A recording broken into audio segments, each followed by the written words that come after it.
I think he was the most perfect player in the history of football. That is why Maradona's the greatest player in the world. The impressive thing about Maradona was his ability with the ball. He was very skillful and had great vision. I've never seen any other player do the things that Maradona could do. Che Guevara. He's a legend.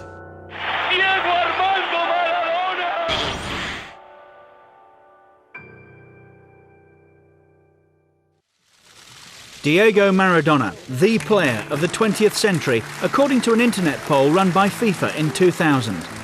And who could argue with the majority choice? Diego Maradona brought brilliance to every team he played in. At Argentinos Juniors, he was sensational at the age of 15. He won the league title with Boca Juniors.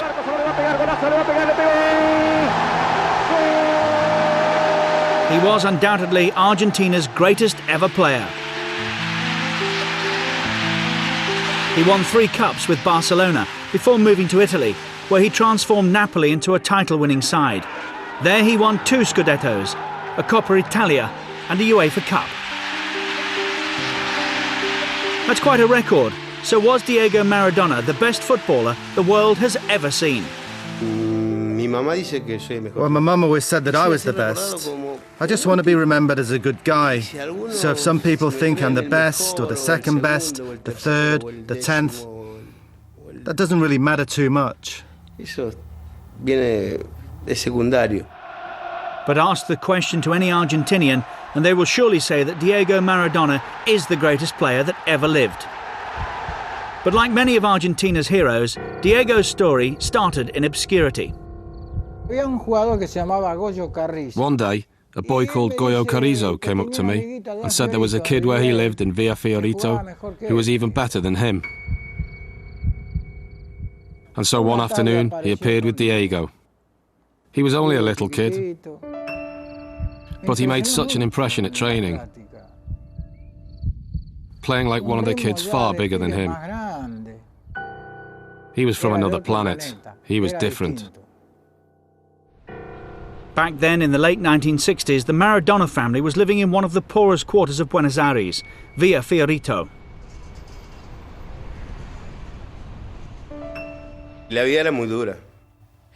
Life was very hard. There were 8 mouths to feed and the only one working was my dad.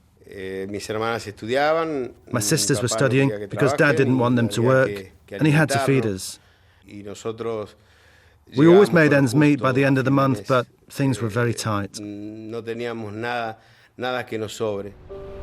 Life was tough in Villa Fiorito, but the family still managed to encourage the talent that their son had. Diego was taken at the age of 8 to see Francisco Cornejo, one of the coaches of the youth scheme at Argentinos Juniors, who couldn't believe that this was a mere 8-year-old that he was watching. Diego changed when he stepped onto a football pitch. He felt the game so much. I went for a trial at Argentinos Juniors where we trained in the Parque Sabrera. And in the first session, I did pretty well. Scored a couple of goals. I enjoyed myself. But Diego wasn't allowed to be a child for long.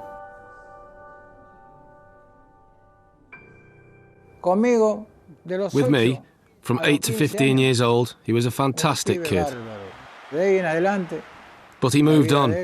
His life and achievements reached another level. He became famous, and my part in his story was done. Diego was clearly destined to become an Argentinos Juniors legend. When he made his debut, he was yet to turn 16, the youngest ever in the Argentine league. It was the stuff that dreams were made of for the young Diego Maradona.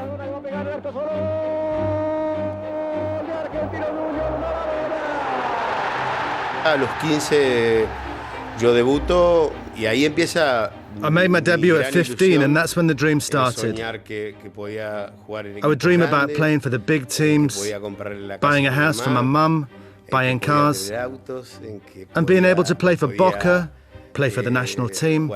It was all a dream that myself and my friends had back then. but thought it was impossible. So in that moment, when I made my debut for the first team, then all of that became a little bit closer.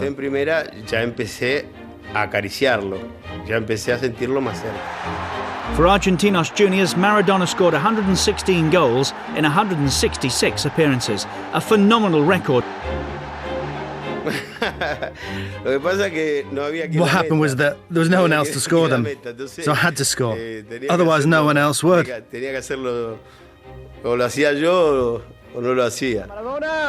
El Diego was the kid that everyone wanted to see around Buenos Aires, and by the age of 16 he'd made his international debut. Soon though he would make the journey across Buenos Aires to Boca Juniors. Maradona had found his spiritual home, and his fans had found their ultimate hero.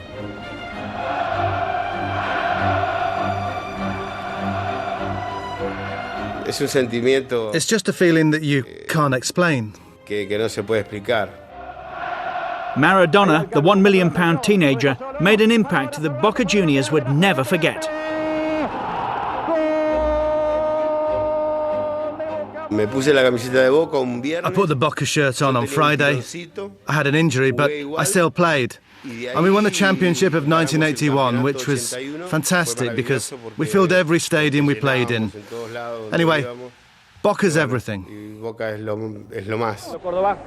Although Maradona's stay at Boca lasted a mere 40 matches, in which he scored 28 goals, the fact that he went on to become the greatest Argentinian footballer ever is particularly celebrated at Boca, where El Diego is a symbol of the club. But the meteoric rise didn't stop in Buenos Aires. Much as he loved Boca, Diego had to move on. It wasn't a case of leaving Boca. The country was falling apart and there just wasn't the money available to keep me there. So along came Barcelona with the money and they took me away. Before he could join Barcelona, there was the small matter of the 1982 World Cup in Spain. And Maradona provided Argentina's brightest hope of retaining their world title. When he scored 2 goals against Hungary, things were looking good. Then came Brazil in the second group phase. But that World Cup ended in frustration for Argentina, and especially for Diego, who was sent off. But as Maradona walked, the world knew that it wouldn't be long before he was the star of the Spanish football fields once again. Barcelona had already paid $5 million for the 21-year-old, making Maradona the most expensive football player ever. He went to Barcelona at the age of 21, where he found a world that was totally new to him, which also led him to make mistakes, and he knows that. But I remember the Maradona that played for Barcelona, and he did some extraordinary things there. Some of the things he did in a Barcelona shirt were just fantastic. At Barcelona too came the first signs of the problems that would dog Maradona's life and his footballing career. I never managed to play a whole season for Barcelona. Every time it looked like we were up for a title challenge, then something happened to me. First it was hepatitis, and then the ankle injury from Goycochea's tackle, which they said would end my career. It was one of many injuries that Maradona was to overcome during his career. But his relationship with the club was problematic too, and the time came for him to move on once again. It was all about the president. I never got on well with Núñez. He was authoritarian, interfered in team matters. I think the president should be the president, and that's why I went to Napoli.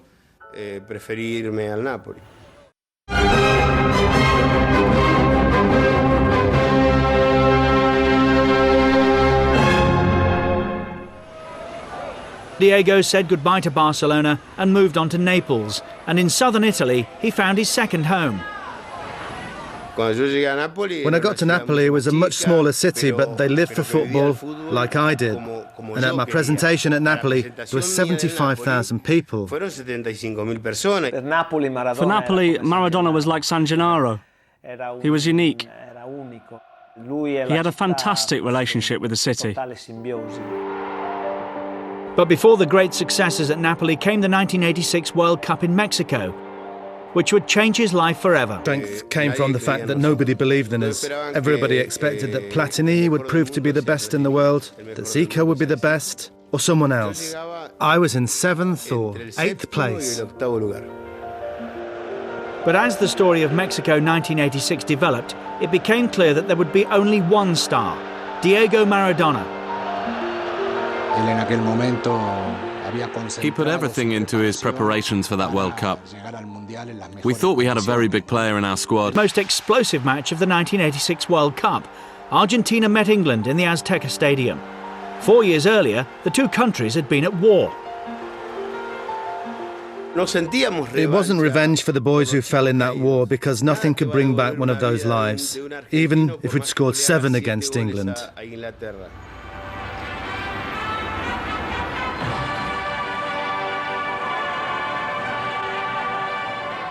I think that the players were motivated by the chance to prove themselves face to face and with the same weapons, superior to England on a football pitch.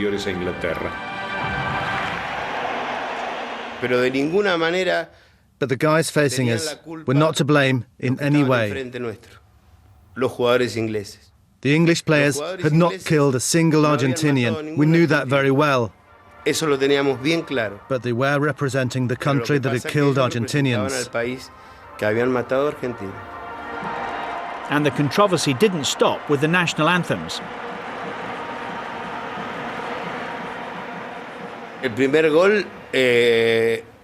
I stole the first goal like a thief.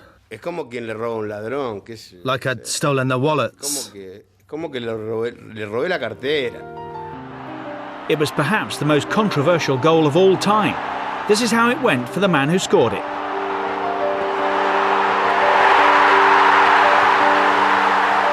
Sansom anticipated it. But I kept running because the ball just looped up. And me, at just 1.67 meters, I was never going to beat Shilton in the air.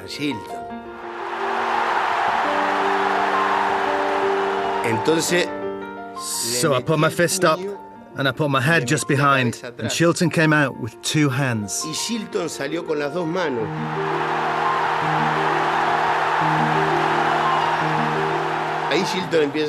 So Shilton shouted, handball, handball. But when I saw it in a game amongst friends, but now I'd done it in the World Cup and nobody had seen me. So I wasn't going to say, sorry guys, I scored it with my hand. No, what could I say? Handball, or as Maradona put it, the hand of God. No doubt though about the second goal. When he got the ball, I just said, the genius of world football picks up the ball in midfield. Have the momentum and to see that the English weren't going to stop me. No one was going to stop me, not even Tyson. And just as I was going to shoot, I saw Shilton covering the whole goal like this. So I gave it a little tap. That moment had a great symbolic value for us. And Maradona was transformed into this great patriotic leader, comparable to the national heroes of our independence.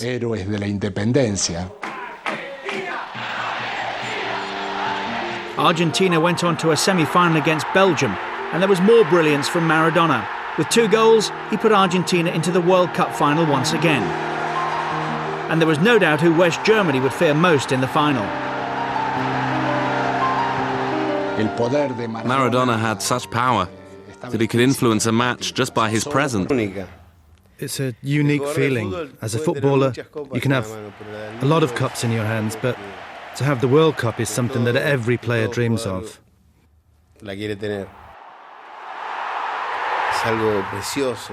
It's a beautiful thing, a unique thing.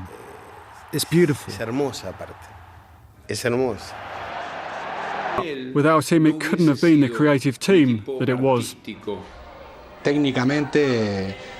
Technically, he was the most perfect player in the history of football. Back at Napoli, though, there were trophies to be won and challenges to face up to. So I asked Fellaino, the president, for players who could help us beat the northern teams. So I chose the players and made us stronger. And at that point, I started to raise the flag for the south of Italy. Juventus came down and we won 1-0 and sent the old lady away. Milan came down with Sacchi and we won 3-1. And when we won our first Scudetto, they said, "What's going on?" We won the UEFA Cup, a Coppa Italia. We won a lot of things at Napoli. It was a situation that suited Maradona perfectly. He was the hero of Napoli. For the fans and Maradona, it wasn't just a game of football. It was a way of correcting an injustice from the rest of Italy. And so they felt a lot for him, and they were very proud of their team back then. That love for Maradona would be tested when the World Cup came to Italy in 1990. Victories against Brazil and Yugoslavia put Argentina through to a semi-final against Italy, which was played in Naples. Maradona wanted the Neapolitans to expose the north-south divide and support Maradona's Argentina ahead of Italy. When we came up against the Italians, as captain of Argentina, I said that the Italians would ask for the support of the people of Napoli for one day, and for the other 364 days, they'll call us Africans. And they went mad. They just went loco. For the Neapolitans, Maradona wasn't an Argentinian. He was one of them, so that caused a few problems. Who knows whether the mind games unbalanced the Italians, but as controversy raged, Maradona was calm enough to score a crucial penalty in the shootout that put Argentina into the final.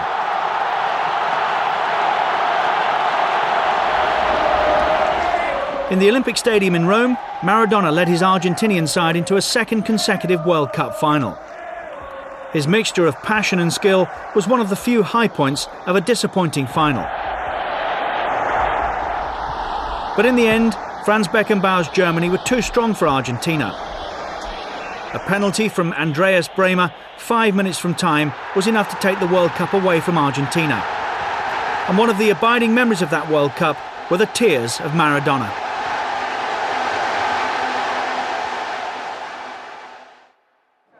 But far worse was to come. Maradona's lifestyle had become increasingly chaotic. In 1991, he tested positive for cocaine and received a worldwide 15-month ban. The pressure had finally caught up with the superstar. It's very difficult to be Maradona. The pressure he lives under. No one in the history of football has had to go through that. Maradona's life is made up of deaths and resurrections. He's fallen down and then he's got back on his feet, in a symbolic sense, but also in real life. So Maradona, the man who'd once ruled the world of football, was now an outsider to the game he loved. He managed to come back with Sevilla in 1992. Then Argentina needed their talisman for the World Cup in 1994, which was held in the United States. And once again, Diego answered his country's call. I lost nearly 16 kilos. I cut myself off from my family, running 16 kilometers per hour on the treadmill. So for the third time, Maradona led his country into the final stages of a World Cup. It all started well against Greece.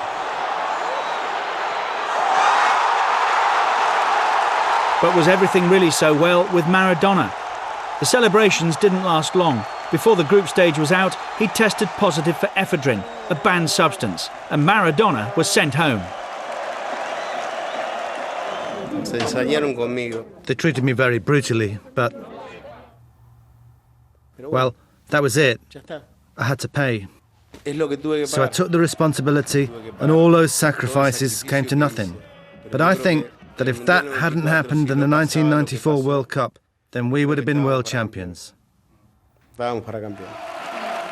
Maradona did return to Boca for a short spell, where he was given a hero's welcome, but his playing days were coming to an end. The scandals may have cast a shadow over his career, but Diego was still the idol of Argentina. Without football, though, Maradona couldn't cope with the pressure of his fame. His sporadic addictions to drugs and alcohol took their toll, and the hero of Argentina nearly died in a Buenos Aires hospital in 2001. I'd reached rock bottom. I nearly died. I was at the lowest point a man could fall to.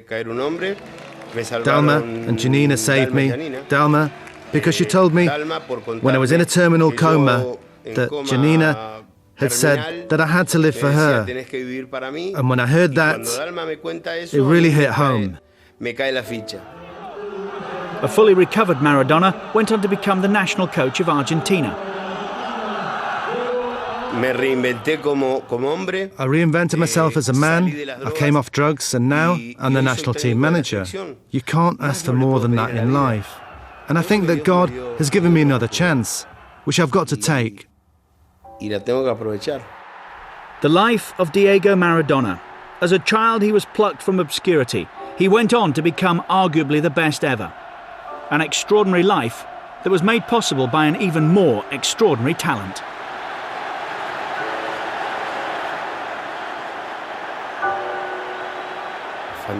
It's been fantastic. I think that I've been through wonderful and terrible things, and now that I have my grandson, I'm the happiest man in the world. Soy el hombre más feliz del mundo.